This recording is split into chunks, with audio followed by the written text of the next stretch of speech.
Iran, Israel, America இந்த யுத்தம் இதுவரையிலும் ஏற்படுத்தாத ஒரு எனர்ஜி கிரைசிஸை உருவாக்கும் அப்படின்னு சொல்லி ரஷ்யாவினுடைய பல தலைவர்கள் சொல்ல ஆரம்பிச்சிருக்காங்க. 2022க்கு பிறகு இந்தளவுக்கு ஆயில் ப்ரைஸில் ஒரு பெரும் மாற்றம் வரப்போகிறது அப்படிங்கிறது எல்லாத்தையுமே ஆயில் மார்க்கெட்டை படித்தவர்களும் பேசுபவர்களும் சொல்லி கொண்டிருக்கிறார்கள். இதற்கு மத்தியில் பிரதமர் நரேந்திர மோடி அவர்கள் ஈரானுடைய பிரசிடெண்டான பெசஸ்கின் அவர்களுடன் பேசியதாக ட்விட்டரில் ஒரு அறிவிப்பை வெளியிடுகிறார். இது மட்டும் இல்லாமல் இது ஒரு ட்ராப் அப்படின்னு சொல்கிறாங்க. இந்த ட்ராப் 5 விதமாக மாறலாம் அப்படின்னு சொல்லப்படுகிறது. அது என்ன அப்படிங்கிறத இந்த ஒரு பதிவில் பார்க்க போகிறோம். அன்பு தமிழஞ்சங்களுக்கு தமிழ் பொக்கிஷத்தின் வணக்கங்கள்.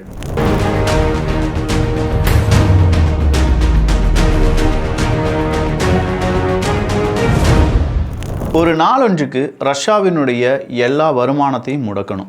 ரஷ்யாவினுடைய ஆயில் மார்க்கெட்டை கம்ப்ளீட்டாக காலி பண்ணிட்டோன்னா ரஷ்யாவால் போர் செய்ய முடியாது. புட்டினை அடக்குவதற்கு இது ஒன்று தான் வழி அப்படின்னு சொல்லிட்டு தான் ரஷ்யா உக்ரைன் அந்த போரில் ரஷ்யாவுக்கு எதிராக கிட்டத்தட்ட 42 நாடுகள் ஒன்றிணைந்தார்கள். அந்த 42 நாடுகள் இதுவரையிலும் 22வது முறையாக பொருளாதார தடை போட போகிறாங்க. என்னெல்லாம் பொருளாதார தடை? ரஷ்யா கூட யாரும் பிஸ்னஸ் பண்ணக்கூடாது, ரஷ்யாவினுடைய முதலாளிகள் யாரும் எந்த இடத்துலையுமே அவங்க அசட்ஸ் வாங்கிக்கூடாது, அந்த அசட்ஸை யாரும் அங்கே ரெண்ட் அவுட் கொடுக்கக்கூடாது, அங்கே இருக்கக்கூடிய நிறுவனங்கள் எந்த பிரான்ச்லேயும் எக்ஸ்போர்ட் பண்ணக்கூடாது, யாரும் அவங்க கூட பிஸ்னஸ் வச்சுக்கிடக்கூடாது, இப்படி அப்படின்னு சொல்லி யாரும் ஆயில் வாங்கக்கூடாது, கேஸ் வாங்கக்கூடாது. இந்த மாதிரி 25 முறை, கிட்டத்தட்ட ஒரு 22 முறை இவங்க என்ன செஞ்சுருக்காங்க? பொருளாதார தடை அப்படிங்கிறத போட்டிருக்காங்க. இது இல்லாமல் oil price cap, gas price cap இப்படிங்கிற பல ப்ரைஸ் கேப்புகளும் யாருக்கு போடப்பட்டிருக்கிறது? ரஷ்யாவுக்கு போடப்பட்டிருக்கு. இவ்வளோ செஞ்சாங்களே, ரஷ்யாவை தடுக்க முடிந்ததா?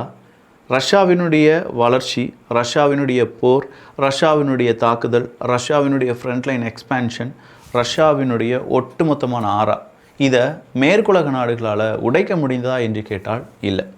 இன்றைக்கும் ரஷ்யாவுக்கு எதிராக நாங்கள் போர் புரிகிறோம் அப்படின்னு சொல்லக்கூடிய வார்த்தைகளை தொடர்ந்து சொல்லிகிட்டு இருக்காங்க உக்ரைன், மேற்குலக நாடுகள், அந்த நாடுகளுடைய கூட்டமைப்பு.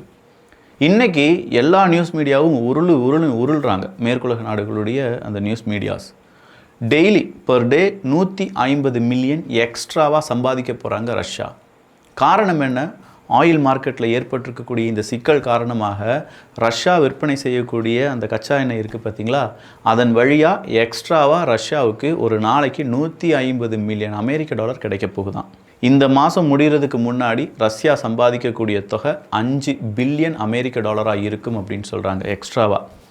இது எப்படி சாத்தியம் அப்படின்னு கேட்டால், எங்கேயுமே ஆயில் கிடையாது, ஆயில் கிரைசிஸ் வந்துருச்சு. ரஷ்யா சொல்கிறாங்க, நான் தாரேன் மக்கா, யாருக்கு வேணும்? ஆசிய நாடுகளுக்கு நான் தரேன், யூரோப் நாடுகளுக்கு ஒரு வேளை தேவையில்லாமல் இருக்கலாம், இல்லாட்டி நம்முடைய ஆயில் வேண்டான்னு சொல்லிட்டு இருக்காங்க, அவங்கள நிப்பாட்டிட்டு நான் அவங்களுக்கு தரேன் மக்கா அப்படின்னு சொல்கிறாங்க. அப்போ ஆயிலுக்கான டிமாண்ட் அப்படிங்கிறது உருவாகுது. இந்த டிமாண்டை தான் டொனால்டு ட்ரம்ப் அவர்கள் காலையில் சொன்னார், நம்ம தான் இந்த வேர்ல்டுலேயே லார்ஜஸ்ட் ஆயில் ப்ரொடியூசர், டன் கணக்கான பணத்தை நம்ம சம்பாதிக்க போகிறோம், எதுவுமே உழைக்கவே வேண்டாம், நமக்கு பணம் கொட்டும் அப்படின்னு சொன்னவர் இன்றைக்கி அதே இடத்துல ரஷ்யாவும் இருக்குது அப்படின்னு சொன்னோன்னே பதற ஆரம்பிக்கிறார். உலக அரசியலில் ரஷ்யாவை வீழ்த்த நினைத்த நாடுகளில் அமெரிக்கா முன்னிலையில் இருந்தாலும் ஆனால் ரஷ்யா இன்னும் வீழாமல் இருக்கிறது அப்படிங்கிறது வரலாற்றில் ரத்தம் சொரிந்த சரித்திரம் அப்படின்னு சொல்லலாம். ஸோ ரஷ்யா சம்பாதிக்க போகிறாங்களே விக்கி, அப்போ உக்ரைனுடைய நிலைமை என்ன? அது அந்தோ பரிதாபம் தான். உக்ரைனை இப்போ யாராவது கண்டுக்கிடுறாங்களா அப்படின்னு கேட்டால் இல்லையே. நேற்று கூட செலன்ஸ்கி அவர்கள் சொன்னாரே, எல்லாருடைய பார்வையும் இஸ்ரேல் காசா பக்கம் இருந்துச்சு, அதன் பிறகு எல்லாருடைய பார்வையும் ஈரான், அமெரிக்கா, இஸ்ரேல் பக்கம் போயிருச்சு. நாங்கள் என்னையா பாவம் செஞ்சோம்? எங்கள் மக்களுக்கு தேவையான உதவிகள் நீங்கள் தானே தாரேன்னு சொன்னீங்க, எனக்கு பணம் தாரேன்னு சொன்னீங்க, அந்த பக்கமாக ஆயுதம் தாரேன்னு சொன்னீங்க, இன்டெலிஜென்ஸ் ரிப்போர்ட், இப்போ எதுவுமே இல்லாமல் ரஷ்யாவினுடைய frontline expansion day by day பல மடங்கு அதிகரிச்சிருக்கே அப்படின்னு சொல்லி செலன்ஸ்கி அவர்கள் சொல்கிறார். செலன்ஸ்கி அவர்களுடைய உதவியை தேடி போன அமெரிக்கா அப்படின்னு சொல்கிறது அமெரிக்காவுக்கு எந்த அளவுக்கு கெட்ட பெயர். ஜோர்டானில் இருக்கக்கூடிய அமெரிக்காவினுடைய பேசஸில் உக்ரைனுடைய இராணுவ வீரர்கள் அங்கே இருக்கக்கூடிய மிடில் ஈஸ்டில் இருக்கக்கூடிய அவங்களுடைய அசட்ஸை பாதுகாப்பதற்கான ட்ரோன்ஸை உருவாக்கி அதற்கான எல்லா சர்வீஸையும் ட்ரைனிங்கும் கொடுத்துட்ருக்காங்க அப்படிங்கிறத நம்ம பார்த்தோம். Zahid 136 wow what a drone அப்படின்னு சொல்லி பலராலும் பேசப்பட்டது. சூசைட் ட்ரோன்ஸ் அப்படின்னு சொன்னாலே அவ்வளோதான், ஜாகித் 136 அடிச்சுக்கிடவே முடியாதுன்னு சொன்னாங்க. ஆனால் இந்த மாதிரியான ஒரு ட்ரோன் அமெரிக்காட்ட இல்லை. அமெரிக்கா எல்லாம் ரொம்ப எக்ஸ்பென்சிவான ட்ரோன்ஸை தான் பயன்படுத்துவாங்க அப்படின்னு சொல்லிட்டு இருந்தாங்கல்ல. இப்போது ஜாகிதினுடைய ஒரு க்ளோன் அறிமுகம் செஞ்சுருக்காங்க, அதுதான் லூகா ட்ரோன்ஸ். இந்த லூகா ட்ரோன்ஸ் ஜாஹித் எப்படி அட்டாக் பண்ணுதோ அதே மாதிரி அட்டாக்கை இன்னைக்கு ஈரானுக்கு எதிராக செஞ்சிட்ருக்கு அப்படிங்கிற தகவல் வெளியாகி இருக்கிறது. பிரதமர் நரேந்திர மோடி அவர்கள் ஒரு ட்வீட் போடுறார், இல்லை பேசுகிறார், ஒரு பேச்சுவார்த்தையில் என்ன சொல்கிறாருன்னா, 147 கோடி மனிதர்கள் கொரோனாவை எப்படி வென்று எடுத்தோமோ அதே மாதிரி இந்த இக்கட்டான நிலைமையையும் நாம் வென்றெடுப்போம் அப்படின்னு சொல்கிறார். இதுக்கான ஹிடன் மெசேஜ் என்ன தெரியுமா? Something serious. என்னமோ ஒன்று பெருசாக இருக்குது, நம்ம நாட்டை இதுவரையிலும் பாதிக்கலை, ஆனால் பாதிப்பு வரலாம். நேராக பெசஸ்கின் அவர்களிடம் பேசுகிறார்.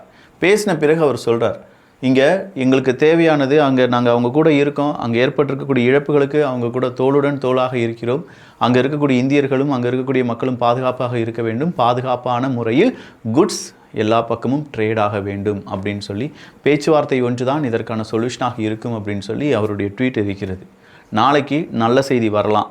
ஒருவேளை ஸ்ட்ரைட் ஆஃப் ஹார்மஸில் இந்தியாவினுடைய கப்பல்கள் போகலாம் அப்படிங்கிற ஒரு அனுமதி நாளை வந்தது என்றால் ரொம்பவே நல்லா இருக்கும் என்பது தான் எல்லோருடைய கருத்து. ரஷ்யாவினுடைய செய்திகள்லாம் இப்படி இருக்கும்போது இஸ்ரேல் இன்னைக்கு ஈரானில் முக்கியமான இடம், இதுவரையிலும் ஈரான் பாதுகாத்து வச்சிருந்த ஒரு இடத்துல தாக்குதலை நடத்தியிருக்காங்க. இந்த இடம் தான் டேல்கான் நியூக்ளியர் சென்டர் அப்படின்னு சொல்லுவாங்க. இந்த டேல்கான் நியூக்ளியர் சென்டர் அப்படிங்கிறது உண்மையிலேயே ஈரானுடைய நியூக்ளியர் பவர் இல்லாட்டி அவங்களுடைய ஆயுதம் இதற்கான ரிசர்ச் அண்ட் டெவலப்மெண்ட் நடந்த ரொம்ப முக்கியமான இடம். அந்த இடத்த சுற்றி அவங்க காங்கிரீட் மதில் சுவர்கள் கட்டி வைத்திருந்தார்கள் அப்படிங்கிறதெல்லாம் நமக்கு தெரிஞ்ச விஷயம்தான். ஆனால் இன்றைக்கி மறுபடியும் அதே இஸ்ரேல் சேட்டலைட் இமேஜை வெளியிட்டிருக்கிறார்கள். எங்களுடைய தாக்குதலுக்கு பிறகு 3 முக்கியமான நுழைவாயிலில் பெரிய பெரிய ஓட்டை விழுந்திருக்கு, பள்ளம் விழுந்திருக்கு பாருங்கள் அப்படிங்கிறத எடுத்து காண்பிக்கிறாங்க. அப்போது இந்த டெல்கான் அப்படிங்கிற இந்த நியூக்ளியர் பிளான்ட்டுக்கு எதிராக இஸ்ரேல் நடத்தின தாக்குதல் ரொம்ப ஹியூஜ் சக்ஸஸ் அப்படின்னு சொல்லப்படுது. இஸ்ரேல் இந்த இடத்துல மறுபடியும் ஒரு 4 வருஷம் ஈரானை பின்னோக்கி தள்ளி கொண்டு போயிருக்காங்க அப்படிங்கிறதும் குறிப்பிடப்பட வேண்டிய விஷயம்தான். அயத்தலா அலி கமேனி அவர்களுடைய மனைவி உயிருடன் இருப்பதாக செய்திகளை ஈரானுடைய செய்தி ஊடகங்கள் இன்று வெளியிட்டிருக்கிறார்கள்.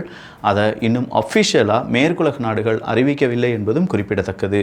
சரி, அமெரிக்காவுக்கு இப்போ ஈரானால் ஏதாவது பிரச்சனை இருக்கா அப்படின்னு சொல்லி வெள்ளை மாளிகை ஏதாவது சொன்னாங்களான்னு கேட்டால், அமெரிக்காவினுடைய மெயின்லேண்டுக்கு எந்த பிரச்சனையும் ஈரான் வழியாக இல்லை. அதாவது ப்ராக்ஸி நான் ப்ராக்ஸி ஈரானுடைய டைரக்ட் த்ரெட் எதுவுமே இல்லை. ஈரான் இனி நமக்கு ஒரு அபாயமே கிடையாது அப்படின்னு சொல்லி அமெரிக்காவினுடைய வெள்ளை மாளிகை அறிவித்திருக்கிறார்கள். அப்படின்னா அமெரிக்கா இஸ்ரேல் ஈரானுக்கு எதிராக நடத்தியிருக்கக்கூடிய இந்த தாக்குதலை ஒரு எஸ்கலேஷன் ட்ராப் அப்படின்னு சொல்கிறாங்களே. எஸ்கலேஷன் ட்ராப் மட்டும் கிடையாதுங்க, மொத்தம் 5 விதமான ட்ராப் அப்படின்னு சொல்லலாம். இதில் ஃபஸ்ட்டு ஒன் எஸ்கலேஷன் ட்ராப் அப்படிங்கிறது தான். டாக்டிக்கல் சக்ஸஸ் அப்படிங்கிறத அமெரிக்காவும் இஸ்ரேலும் அடைந்திருந்தார்கள். டாக்டிக்கல் சக்ஸஸ்னால் என்ன? ஒரு சின்ன இடத்துல சக்ஸஸ். ஃபஸ்ட்டு இவங்க என்ன செஞ்சாங்க, ஈரானை நாங்கள் அடிக்கிறோம் அப்படின்னு சொல்லி ஃபஸ்ட்டு டப்பன்னு அடித்தாங்க. அடித்து முடித்த கையோடி இதில் நாங்கள் வெற்றி பெற்று விட்டோம் அப்படின்னு சொன்னாங்க. தட் மீன்ஸ் டாக்டிக்கல் சக்ஸஸ் அப்படிங்கிறத அடைந்திருந்தார்கள் அமெரிக்காவும் இஸ்ரேலும். ஆனால் இந்த டாக்டிக்கல் சக்ஸஸ் அப்படிங்கிறது உண்மையிலேயே ஸ்ட்ராட்டஜிக்கல் சக்ஸஸாக மாறுமான்னு கேட்டால் இல்லை.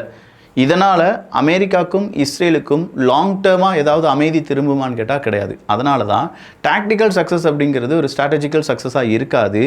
அங்கே ஒரு பொலிட்டிக்கல் ப்ரெஷர் அப்படிங்கிறது மீண்டும் ஈரானில் உருவாகும்.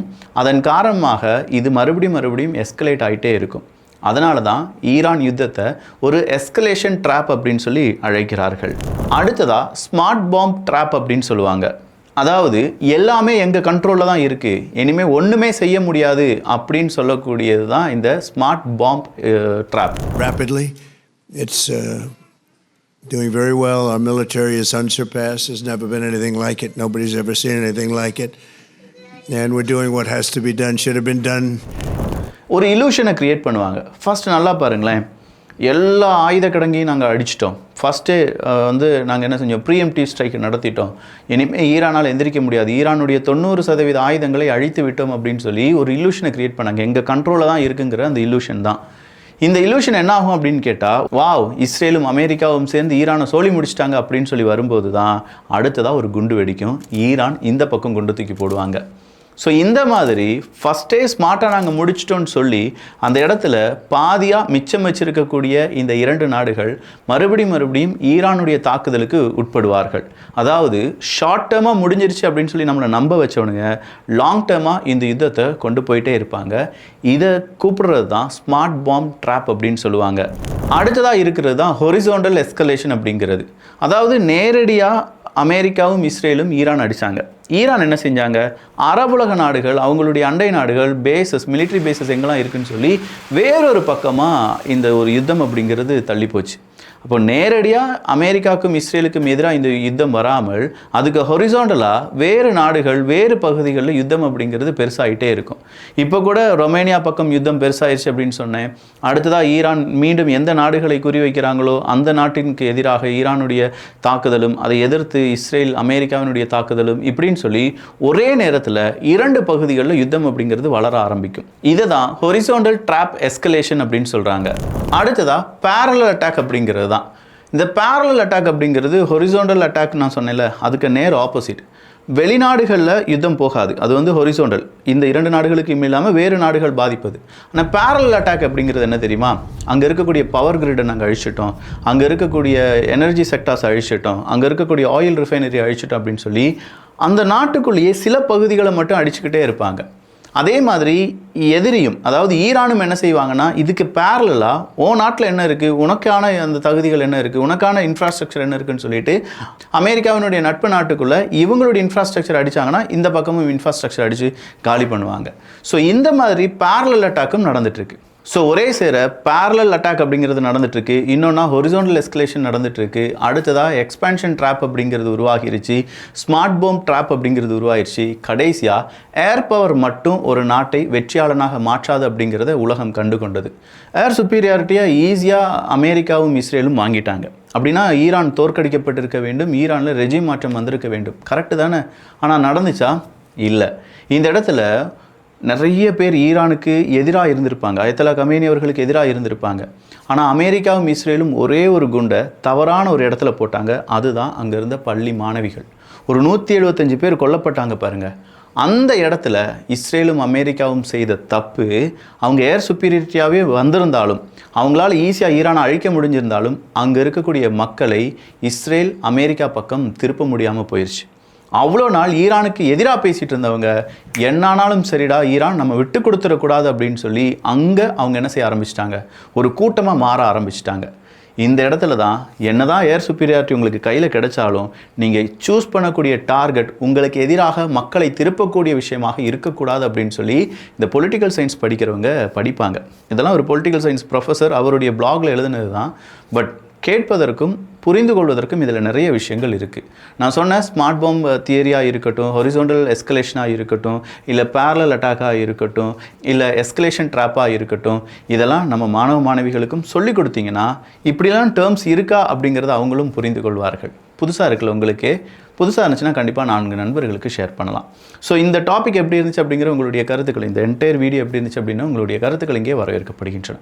எல்லோரும் தமிழ் பட்சத்தில் இணைந்திருங்கள். நல்லதை பகிர்ந்து நல்ல சமுதாயத்தை உருவாக்குவோம். நன்றி, வணக்கம்.